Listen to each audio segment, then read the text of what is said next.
नमस्कार, मैं हूं मिहिर रंजन और आप देख रहे हैं इंडिया डेली लाइव।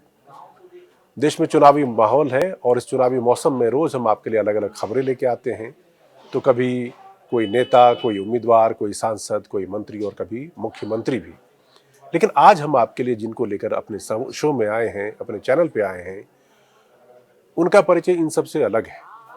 वो सही मायने में पूछिए तो एक फाइटर है, जो मुकाबला किसी भी तरह का हो, चाहे वो सियासी हो, जीवन का हो या कुछ और हो, वो हर मोर्चे पे लड़ना जानते हैं और बहुत बेहतर तरीके से लड़ना जानते हैं और लड़ के जीतना भी उन्हें आता है। तो स्वागत कीजिए हमारे आज के मेहमान अलिन बन्नू जी। आपका बहुत बहुत स्वागत है इंडिया डेली लाइव पे। मैंने आपको फाइटर इसलिए कहा सर कि जब आप बहुत कम उम्र के थे, 25-26 साल के रहे होंगे, आप पहला शायद चुनाव लड़े और उस चुनाव में जो कुछ भी गड़बड़ी हुई उसके लिए आपने हाई कोर्ट का दरवाजा खटखटा दिया, फिर उसके बाद बढ़े तो सुप्रीम कोर्ट तक पहुंच गए। फिर उसके बाद आपको राजनीति में एक मुकाम हासिल करना था तो आप बिहार गए, गुजरात गए, फिर दिल्ली आए, वो भी एक अलग ही तरह की फाइट थी। फिर उसके बाद आपके लाइफ में एक ऐसा भी टर्न आया जहाँ पर जिंदगी और मौत का सवाल था, जो मैंने आपको रैलियों में बोलते हुए सुना। फिर वहां पर भी आप फाइटर की तरह लड़े, फिर जीत के आए और आज एक नई फाइट में आप जो है पौड़ी गढ़वाल में यहाँ पे हैं और आपको पार्टी को मजबूत करना है। नहीं, मेरा उससे भी पहले से फाइट, मैं पैराइसी फाइट करता। कैसे, जरा बताएं हमारे दर्शक। बहुत कम उम्र में मेरे पिताजी चले गए। अच्छा। और हम अनाथों की तरह जीते। हम बचपन से फाइटर हैं। कितने साल की उम्र थी जब मैं आपकी? 8 साल का था। अच्छा। तो इसलिए हम तो बचपन से ऐसे ही आए हैं और ठीक है, जीवन में ऐसे ही लिखा है तो ऐसे ही चलेगा। तो वो अंदर से जो एक स्पिरिट होती है ना, जब आदमी मुश्किल में होता है तो फाइट करके खड़े होने का और फिर चलने का, वो कहाँ से आती है आपको? जब आदमी में मुश्किल आती है तो अपने आप सीख जाता है। मुसीबतें खुद ही सिखा देती हैं, इसलिए कोई दिक्कत नहीं है। जब आदमी के ऊपर बार बार मुसीबतें आती हैं तो वो सीख जाता है धीरे धीरे लड़ाई लड़ना। तो वक्त और हालात ने आपको जो मजबूत बना अपने दिया। आप करता रहता है, कोई इसमें बहुत बड़ा वो नहीं है। तो चलिए अब आ जाते हैं, अभी चूंकि लोकसभा चुनाव हो रहे हैं और आप पहली बार लोकसभा प्रत्याशी के तौर पर यहाँ, पौड़ी की हवा क्या कह रही है आपको? देखिए, पौड़ी की हवा वही कह रही है जो पूरे देश की हवा कह रही है।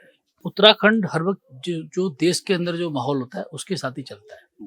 तो इसलिए उत्तराखंड पूरे देश में जिस तरह से बीजेपी के माहौल है, जैसे पूरे देश के अंदर मोदी जी को दोबारा प्रधानमंत्री का माहौल है।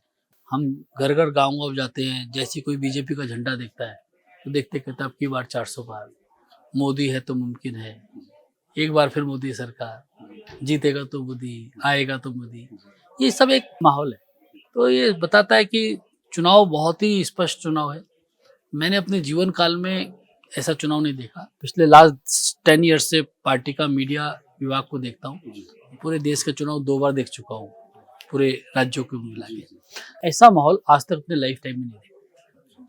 तो ये इतना तेज हवा है कि विपक्ष का कोई आदमी इस हवा के सामने खड़ा नहीं हो पाएगा। क्या यही वजह है, जब मैं आपके रैलियों में जो आपको बोलते हुए सुन रहा हूँ, आप लोगों से जब वोट करने की अपील करते हैं तो ये नहीं कहते कि इस बार आपको अनिल बलूनी को जिताना है, नहीं, आप कहते हैं कि इस बार वोट मुझे मत, मेरे लिए नहीं, बल्कि प्रधानमंत्री के तौर पे मोदी जी को एक बार फिर से इलेक्ट करने के लिए आप वोट कीजिए। इस चुनाव का मुद्दा ही ये है। इस चुनाव का मुद्दा ही ये है कि इस देश में मोदी जी को पुनः प्रधानमंत्री बनाना है। जब मुद्दा ही यही है तो यही तो बोला जाएगा।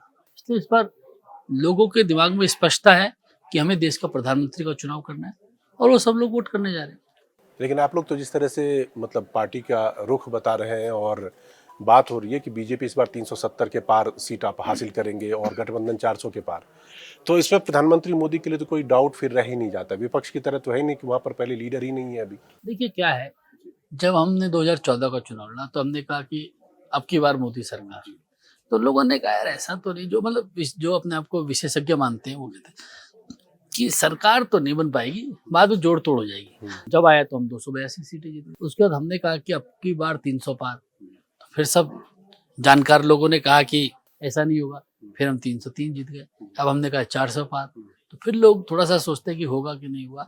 विपक्ष भी ये कह रहा है 400 पार नहीं होने देंगे, 272 की बात तो कोई नहीं कर रहा है। हाँ, 200 वो भी मान चुका है। इंडी अलायंस बना, टूट भी गया। कांग्रेस हताश है, निराश है और लोगों के सामने बहुत पसंद स्पष्ट है कि मोदी जी को बनाना है, इस देश को विकसित भारत बनाना है, भ्रष्टाचार शून्य जिस तरह से बनाया है वो सब जानते हैं। बहुत स्पष्ट है कि मोदी जी को प्रधानमंत्री होना है। देखिए, वैसे तो इस इलाके से आप लगातार जुड़े रहे होंगे क्योंकि ये आपकी जन्मस्थली, कर्मस्थली, जो भी कह लीजिए, सब कुछ यही है।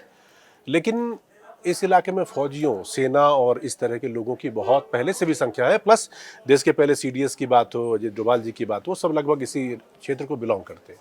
और कांग्रेस का जो रवैया रहा है उस पर आप लोगों ने लगातार हमला किया। अभी उन्होंने कहा है कि अग्निवीर योजना वो खत्म कर देंगे।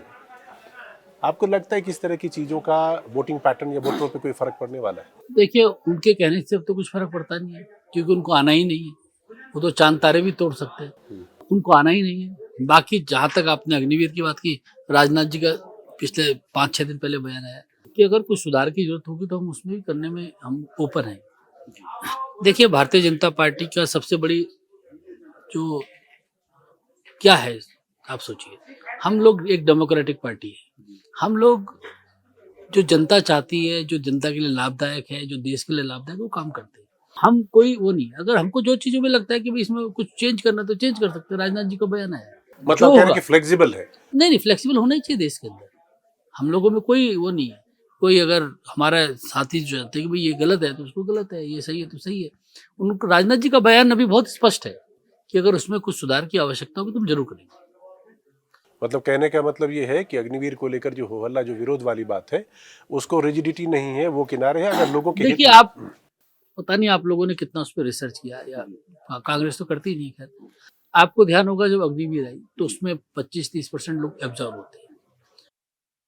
भारत सरकार में गृह मंत्री जी ने कहा कि हम जितनी सेंट्रल पैरामिलिट्री फोर्सेज उनमें उनके लिए रिजर्वेशन कर दिए, स्टेट पुलिस में रिजर्वेशन कर दिए। 100% ऑब्जर्वेशन तो हो ही रहा है ना, कोई बचा कहाँ है? सब कुछ तो हो ही रहा है। अगर सेंट्रल पैरामिलिट्री फोर्सेज में ऑब्जर्वेशन होगा तो 40-50% लोग वहाँ ऑब्जर्व हो जाते हैं, लोकल पुलिस में हो जाते हैं, बाकी और सर्विसेज में हो जाते हैं।